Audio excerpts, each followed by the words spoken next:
ನಮಸ್ಕಾರ ಸ್ನೇಹಿತರೆ, ನಾವಿವತ್ತು ಮೆಡಿಟೇಷನ್ಗೆ ರೇಖಿ ಹೇಗೆ ಸಹಾಯ ಮಾಡುತ್ತದೆ ಅನ್ನೋದರ ಬಗ್ಗೆ ಮಾತನಾಡೋಣ.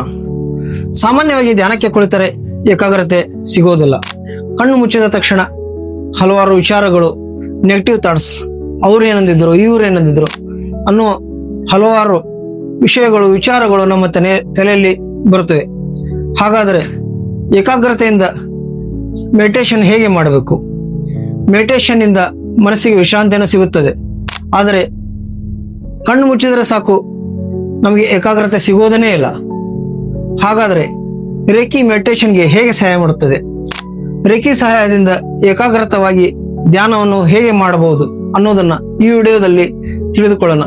ಹೀಗಾಗಿ ಈ ವಿಡಿಯೋವನ್ನು ಸಂಪೂರ್ಣವಾಗಿ ನೋಡಿ. ಕೊನೆಯಲ್ಲಿ ಚಕ್ರಕ್ಕೆ ರೇಖೀಲಿಂಗ್ ಮಾಡುವ ಮೂಲಕ ನಾವು ಧ್ಯಾನವನ್ನು ಹೇಗೆ ಏಕಾಗ್ರತೆಯಿಂದ ಮಾಡಬಹುದು ಅನ್ನೋದನ್ನ ತಿಳಿದುಕೊಳ್ಳೋಣ. ಈಗ ನೋಡಿ, ಧ್ಯಾನ ಅಂದರೆ ಒತ್ತಾಯಪೂರ್ವಕವಾಗಿ ಮನಸ್ಸನ್ನು ಹಿಡಿದಿಟ್ಟುಕೊಳ್ಳುವುದು ಅಲ್ಲ. ಧ್ಯಾನದಿಂದ ಮನಸ್ಸಿಗೆ ವಿಶ್ರಾಂತಿ ಸಿಗುತ್ತದೆ, ರಿಲ್ಯಾಕ್ಸ್ ಸಿಗುತ್ತದೆ. ಎಷ್ಟೋ ರೋಗಗಳು ಧ್ಯಾನದಿಂದ ಹೋಗ್ತವೆ ಅಂತ ಹೇಳ್ತಾರೆ. ಆದರೆ ಕಣ್ಣು ಮುಚ್ಚಿದಾಗ ಏನೇನೋ ವಿಚಾರಗಳು, ಆತಂಕ, ಭಯ, ಭವಿಷ್ಯದ ಚಿಂತೆ ಕಾಡ್ತಾ ಇರ್ತವೆ. ಹಾಗಾದರೆ ಹೇಗೆ ನಾವು ಏಕಾಗ್ರತೆಯಿಂದ ಧ್ಯಾನ ಮಾಡಬೇಕು? ಬಹುತೇಕ ಜನರಿಗೆ ಇದು ಕಾಡುವ ಪ್ರಶ್ನೆ. ತಿಂಗಳುಗಟ್ಟಲೆ, ವರ್ಷಗಟ್ಟಲೆ ಧ್ಯಾನ ಮಾಡಲಿಕ್ಕೆ ಪ್ರಯತ್ನ ಪಡ್ತಿರ್ತಾರೆ. ಆದರೂ ಏಕಾಗ್ರತೆ ಸಿಗೋದೇ ಇಲ್ಲ. ಬೆಳಗ್ಗೆ ಬ್ರಾಹ್ಮಿ ಮುಹೂರ್ತದಲ್ಲಿ ಧ್ಯಾನ ಮಾಡ್ತಾರೆ, ಸಾಯಂಕಾಲ ಗೋಧೂಳಿ ಸಮಯದಲ್ಲಿ ರೇಖೆ ಮಾಡ್ತಾರೆ. ಏನೇ ಮಾಡಿದ್ರೂ ಏಕಾಗ್ರತೆ ಸಿಗೋದೇ ಇಲ್ಲ. ಕಣ್ಣು ಮುಚ್ಚಿದ ಕೂಡಲೇ ವಿಚಾರಗಳು ತಲೆಯಲ್ಲಿ ತುಂಬಿ ಓಡಾಡ್ತಾನೆ ಇರ್ತವೆ. ಧ್ಯಾನ ಅಂದ್ರೆ ಬಲವಂತವಾಗಿ ಮನಸ್ಸನ್ನು ಹಿಡಿದಿಟ್ಟುಕೊಳ್ಳುವುದಿಲ್ಲ, ಅದು ತನ್ನಿಂದ ತಾನೇ ಏಕಾಗ್ರವಾಗಬೇಕು. ಹಾಗಾದರೆ ಧ್ಯಾನಕ್ಕೆ ಮೊದಲು ಸೆಲ್ಫ್ ರೇಖಿ ಮಾಡಿಕೊಳ್ಳಬೇಕು. ಧ್ಯಾನಕ್ಕೆ ಮೊದಲು ರೇಖಿ ಮಾಡುವುದರಿಂದ ಮನಸ್ಸು ಏಕಾಗ್ರತೆ ಆಗುತ್ತೆ, ವಿಚಾರಗಳು ದೂರ ಹೋಗ್ತವೆ. ಧ್ಯಾನದ ಮೊದಲ ದಿನವೇ ಅನೇಕರು ನಮಗೆ ಏಕಾಗ್ರತೆ ಬರಬೇಕು, ಯಾವುದೇ ವಿಚಾರಗಳು ಬರಬಾರದು, ಕಣ್ಣು ಮುಚ್ಚಿದ ತಕ್ಷಣ ಮನಸ್ಸು ಶಾಂತ ಆಗಬೇಕು, ಸ್ಟ್ರೆಸ್ ದೂರ ಆಗಬೇಕು ಅಂತಾರೆ. ಆದರೆ ಇದೆಲ್ಲ ಸಾಧ್ಯ ಇಲ್ಲ. ಮನಸ್ಸು ಏಕಾಗ್ರ ಆಗದೆ ಹೊರತು, ಸ್ಟ್ರೆಸ್ನಿಂದ ದೂರ ಆಗದೆ ಹೊರತು, ಆತಂಕದಿಂದ ದೂರ ಆಗದೆ ಹೊರತು ನಮಗೆ ಧ್ಯಾನ ಹತ್ತೋದು ಕಷ್ಟ ಸಾಧ್ಯ. ನೋಡಿ, ತಕ್ಷಣ ಶಾಂತಿ ಸಿಗಬೇಕು ಅಂದ್ರೆ ಮನಸ್ಸು ಒತ್ತಡದಿಂದ ಮುಕ್ತ ಆಗಬೇಕು, ಸ್ಟ್ರೆಸ್ನಿಂದ ಮುಕ್ತ ಆಗಬೇಕು. ಆದರೆ ಇದು ಸಹಜವಾಗಿ ಸಾಧ್ಯ ಇಲ್ಲ. ರೇಖಿ ಇಂದ ನಾವು ಯಾವ ರೀತಿ ಮೆಡಿಟೇಷನ್ಗೆ, ಧ್ಯಾನಕ್ಕೆ ಸಹಾಯ ಮಾಡಿಕೊಳ್ಳಬಹುದು? ದೇಹಕ್ಕೆ ಶಾಂತಿ, ವಿಶ್ರಾಂತಿ ಸಿಗಬೇಕಂದ್ರೆ ಧ್ಯಾನ ಮುಖ್ಯ. ಆದರೆ ನಾವು ರೇಖಿ ಮಾಡಿಕೊಳ್ಳುವುದರಿಂದ ಧ್ಯಾನಕ್ಕೆ ಸಾಕಷ್ಟು ಉಪಯೋಗಗಳು ಸಿಗುತ್ತವೆ. ರೇಖೆಯಿಂದ ಮನಸ್ಸು ಒತ್ತಡ ಮುಕ್ತ ಆಗ್ತದೆ. ಭಾವನೆಗಳು ಸಾಮಾನ್ಯವಾಗಿ ಸಮತೋಲನದಲ್ಲಿ ಇರುವುದಿಲ್ಲ, ಚಕ್ರಗಳು ಸಮತೋಲನದಲ್ಲಿ ಇರುವುದಿಲ್ಲ. ರೇಖಿ ಮಾಡುವಾಗ ಮನಸ್ಸು ಶಾಂತ ಆಗುತ್ತೆ, ದೇಹ ಶಾಂತ ಆಗುತ್ತೆ, ಮನಸ್ಸು ಒತ್ತಡ ಮುಕ್ತ ಆಗುತ್ತೆ. ಆಗ ಉಸಿರಾಟ ನಿಧಾನ ಆಗುತ್ತೆ, ಮನಸ್ಸು ಹಗುರ ಆಗುತ್ತೆ.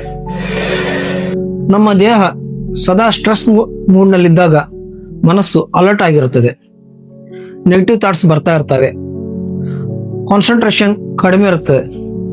ಆದರೆ ರೇಖೆಯಿಂದ ಆಂತರಿಕ ಶಕ್ತಿ ಜಾಗೃತಗೊಳ್ಳುತ್ತದೆ. ಏಕಾಗ್ರತೆ ಧ್ಯಾನದಲ್ಲಿ ಬರಬೇಕಾದರೆ ನಾವು ಹಾರ್ಟ್ ಚಕ್ರ, ಆಜ್ಞಾ ಚಕ್ರ ಹಾಗೂ ಸಹಸ್ರಾರ ಚಕ್ರಕ್ಕೆ ರೇಖಿ ಮಾಡಿಕೊಳ್ಳೋದು ಬಹಳ ಉತ್ತಮ. ಈ ಮೂರು ಚಕ್ರಗಳಿಗೆ ನಾವು ರೇಖಿ ಹೀಲಿಂಗ್ ಮಾಡಿಕೊಳ್ಳೋದ್ರಿಂದ ಮನಸ್ಸು ಶಾಂತ ಆಗುತ್ತೆ, ಒತ್ತಡ ಕಡಿಮೆ ಆಗುತ್ತೆ, ಮನಸ್ಸಿನಲ್ಲಿ ದ್ವೇಷ ಭಾವನೆಗಳು ದೂರ ಹೋಗುತ್ತವೆ. ಇದರಿಂದ ಮನಸ್ಸು ಹಗುರಾಗುತ್ತೆ. ಕಣ್ಣು ಮುಚ್ಚಿದಾಗ ವಿಚಾರಗಳು ಬರೋದು ದೂರ ಆಗುತ್ತವೆ. ಅನೇಕರು ಧ್ಯಾನಕ್ಕೆ ಕೂದ ತಕ್ಷಣ ರಿಸಲ್ಟ್ ಬರಬೇಕು ಅನ್ಕೊಂತಾರೆ. ಅದು ಕಷ್ಟ ಸಾಧ್ಯ. ನೀವು ಧ್ಯಾನಕ್ಕೆ ಮುಂಚೆ ಒಂದು 10 ನಿಮಿಷ ಕ್ರೌನ್ ಚಕ್ರ, ಆಜ್ಞಾ ಚಕ್ರ, ಹಾರ್ಟ್ ಚಕ್ರ. ಕ್ರೌನ್ ಚಕ್ರ ಅಂದ್ರೆ ಸಹಸ್ರಾರ ಚಕ್ರ, ಆಜ್ಞಾ ಚಕ್ರ, ಹಾರ್ಟ್ ಚಕ್ರ ಅಂದ್ರೆ ಈ 3 ಚಕ್ರಗಳಿಗೆ ನಾವು ರೇಖಿ ಹೀಲಿಂಗ್ ಮಾಡಿಕೊಂಡಾಗ ಈ ಚಕ್ರಗಳು ಬ್ಯಾಲೆನ್ಸ್ ಆಗ್ತವೆ. ಈ ಚಕ್ರಗಳಲ್ಲಿನ ಬ್ಲಾಕೇಜ್ ದೂರ ಆಗುತ್ತೆ. ಇದರಿಂದ ಮನಸ್ಸಿನಲ್ಲಿರುವಂತ ದ್ವೇಷ ಭಾವನೆಗಳು ದೂರ ಆಗುತ್ತವೆ. ಈಗ ನಾವು ಧ್ಯಾನಕ್ಕೆ ಕುಳಿತ ತಕ್ಷಣ ಭವಿಷ್ಯದ ಚಿಂತೆ, ಯಾರೋ ಮಾತಾಡಿದ್ದು ಹಳೆಯ ನೆನಪುಗಳು, ಯಾರೋ ಏನೇನೋ ಅಂದಿದ್ದು, ಜಗಳಗಳು ಇವೆಲ್ಲ ಬರ್ತವೆ. ಈ 3 ಚಕ್ರಗಳಿಗೆ ನಾವು ಫೀಲಿಂಗ್ ಮಾಡಿಕೊಳ್ಳುವುದರಿಂದ ನಮ್ಮಲ್ಲಿರುವಂತ ನೆಗೆಟಿವಿಟಿ ದೂರ ಆಗುತ್ತೆ, ಮೈಂಡ್ ಪಾಸಿಟಿವ್ ಆಗಿರುತ್ತೆ, ಮೈಂಡ್ ಕಾಮ್ ಆಗಿರುತ್ತೆ. ಇವು 3 ಚಕ್ರಗಳಿಗೆ ಹೀಲ್ ಮಾಡಿಕೊಂಡು ಧ್ಯಾನಕ್ಕೆ ಕುಳಿತರೆ ಉಸಿರಾಟ ನಿಧಾನವಾಗುತ್ತೆ, ಮನಸ್ಸು ಶಾಂತ ಆಗುತ್ತೆ, ಭಾವನೆಗಳು ಶಾಂತ ಆಗುತ್ತೆ. ಈಗ ನಾವು ಒಂದು ಹಳ್ಳ ಅಥವಾ ಹೊಳೆ ಅಥವಾ ನದಿಯಲ್ಲಿ ಒಂದು ಗ್ಲಾಸ್ ನೀರನ್ನು ತೆಗೆದುಕೊಂಡ್ರೆ ಅದರ ಜೊತೆ ಮಣ್ಣು ಅಥವಾ ಉಸುಕುನು ಸಹ ಗ್ಲಾಸ್ನಲ್ಲಿ ತೇಲ್ತಾ ಇರ್ತದೆ. ಸ್ವಲ್ಪ ಹೊತ್ತು ಬಿಟ್ರೆ ಆ ಮಣ್ಣು ಅಥವಾ ಉಸುಕು ಆ ಗ್ಲಾಸಿನ ಕೆಳಗೆ ಹೋಗಿ ಮೇಲೆ ತಿಳಿ ನೀರು ತೇಲ್ತಾ ಇರ್ತದೆ. ಅದೇ ರೀತಿ ಧ್ಯಾನ, ಆ ಮಣ್ಣು ಉಸುಕು ಅಂದರೆ ನಮ್ಮಲ್ಲಿ ವಿಚಾರಗಳು, ನೆಗೆಟಿವ್ ಯೋಚನೆಗಳು, ಭವಿಷ್ಯದ ಆತಂಕ, ಚಿಂತನೆಗಳು, ಯಾರ ಹಳೆಯ ನೆನಪುಗಳು. ಇದಕ್ಕೆ ಹಾರ್ಟ್ ಚಕ್ರ, ವಿಶುದ್ಧ ಚಕ್ರ, ಆಜ್ಞಾ ಚಕ್ರ ಹಾಗೂ ಸಹಸ್ರಾರ ಚಕ್ರಕ್ಕೆ ರೇಖಿ ಮಾಡಿಕೊಂಡು ಧ್ಯಾನಕ್ಕೆ ಕುಳಿತರೆ ಮನಸ್ಸು ಶಾಂತ ಆಗುತ್ತೆ. ಆವಾಗ ಆ ವಿಚಾರಗಳು ಮಣ್ಣು ಉಸುಕಿನ ಹಾಗೆ ತಳದಲ್ಲಿ ಹೋಗಿ ಕೊಡುತ್ತವೆ. ತಿಳಿ ನೀರು ಮಾತ್ರ ಮೇಲ್ಗಡೆ ಹರಿಯುತ್ತದೆ. ಆ ಮೂಲಕ ನಾವು ಧ್ಯಾನದಲ್ಲಿ ಏಕಾಗ್ರತೆಯನ್ನು ಕಂಡುಕೊಳ್ಳಬಹುದು.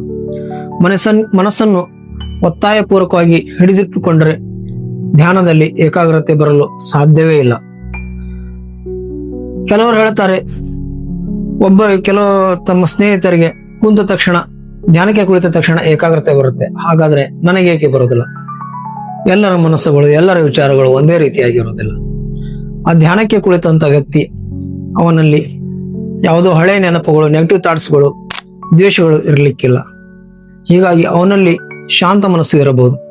ಅದೇ ರೀತಿ ನೀವು ಸಹ ಶಾಂತ ಮನಸ್ಸನ್ನು ಕಂಡುಕೊಳ್ಳಿ. ಏಕಾಗ್ರತೆಯಿಂದ ಧ್ಯಾನಕ್ಕೆ ಕುಳಿತುಕೊಳ್ಳಿ. ಧ್ಯಾನಕ್ಕೆ ಕುಳಿತುಕೊಳ್ಳುವ ಮುಂಚೆ ಹಾರ್ಟ್ ಚಕ್ರ, ವಿಶುದ್ಧ ಚಕ್ರ, ಆಜ್ಞಾ ಚಕ್ರ, ಸಹಸ್ರಾರ ಚಕ್ರಕ್ಕೆ ರೇಖಿ ಮಾಡಿಕೊಳ್ಳಿ.